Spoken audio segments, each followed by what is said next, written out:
You're an ordinary citizen. If elected senator, you will still be an ordinary citizen representing us as ordinary people. How can you assure us that once elected, you won't forget this fact and become another country club Republican representing your own self-interest and the interests of lobbyists, passing legislation that applies to everyone else except members of Congress? I think that's a legitimate question. We start by sending citizen legislators and not career politicians to Washington, D.C. But this is going to be it. I don't have it printed. I didn't bring it today, but I'm going to give you a heads up. Here is my 5-star senatorial guarantee that I'm going to sign for everyone who wants. I will vote and work to balance the budget. I will vote and work to reduce spending. I will vote and work to pay the national debt. I will vote and work to reform taxes and to reform Congress. Many of the ideas you've heard today are also part of my platform. And I will vote and work to support the Constitution and states' rights. Those are my 5-star guarantees to you. Now, how do I guarantee that I'm going to do that? You have to look at what I've done through my life. In 1994, I ran against Jay Inslee in the 4th District. And I was talking about bankrupting ourselves and our children. Here's my literature from that very thing. Unfortunately, it was only $5 trillion then. My principles haven't changed, and that's the best indicator of who you're going to send back to Washington, D.C. Have they lived with integrity the principles they espouse? Thank you.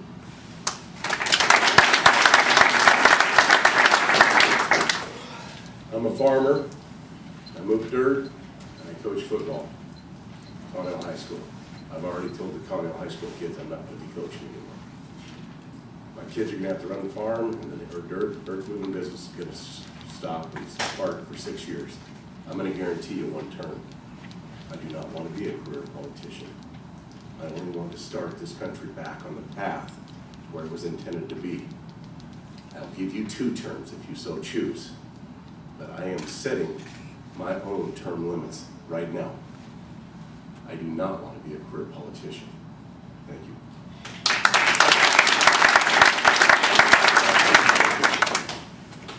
Outstanding question. Probably the most important question that I've heard.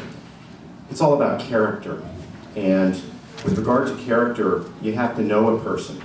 It's not about speeches or suits or buttons or what a party says about you or how much money you raise. You have to know that person. So you've got to somehow cut your way through all of that noise and distraction and get to the core of this person. Are they a man of principle?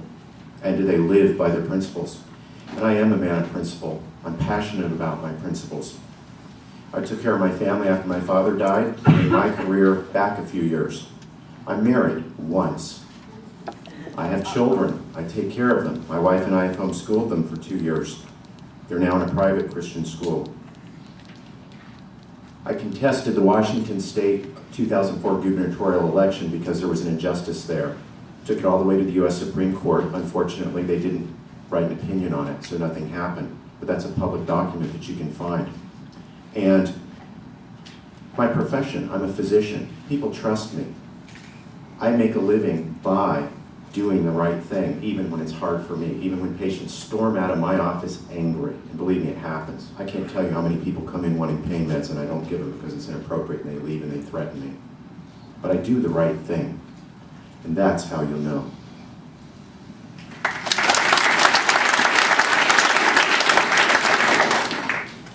I used to be a minister for 14 years. 3 years as a youth minister in New Jersey, 11 years as a minister out here in the Seattle area. And so, and since the press already knows it, and you already know it, I feel pretty free to quote the Bible. One of my favorite verses says that God opposes the proud and gives grace to the humble. And that always reminds me, it doesn't say God tolerates the proud, or God will put up with the proud, or God opposes the proud. And that's been a philosophy of mine, and it's something that I try to keep in mind as my speaking career and writing career has gone very, very well. I've stood on stages of 17,000 people who've given me standing ovations, and then I come home to my children, like my daughter Hannah, and I realize that I'm not all that in a bag of chips. I've got friends who keep me humble. They'll tell me when I'm being a knucklehead. If I win this primary, I expect that these guys will all have my cell phone and they'll be able to tell me to quit being a knucklehead if I start being one. I believe in humility. I believe it's the only way to make a life. I teach leadership principles is what I do, and one of the first things of leadership is to be a humble leader, to be a servant leader, to put public service back into being a public servant, and that's what I intend to do. But ultimately, it's going to have to be something that I live in front of you. Most of you don't know me, you're not privy to everything that has gone on or what I've done or mistakes I've made or successes that I've achieved, but you'll have to see as I live my life that I will be a person who will be held responsible by you. Thanks.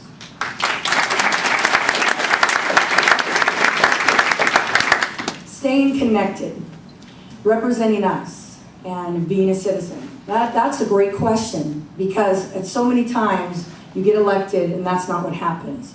Dr. Salazar is a doctor, and it is going to be very hard for him to give up patients, because that's what he was called to do. However, he's upset about what's going on and wants to serve you. He has said his intent is one term because he can't fathom not getting back to the people. Staying connected is critical. And what I haven't heard up here tonight in this answer is the pledge of being present. Dr. Salazar, unlike Patty Murray, will actually answer your emails and answer your phone calls. And so he plans on spending time here in our state, listening to the body of people. The other thing he plans on doing that is critical that we also haven't heard is we need to also get rid of the other lady.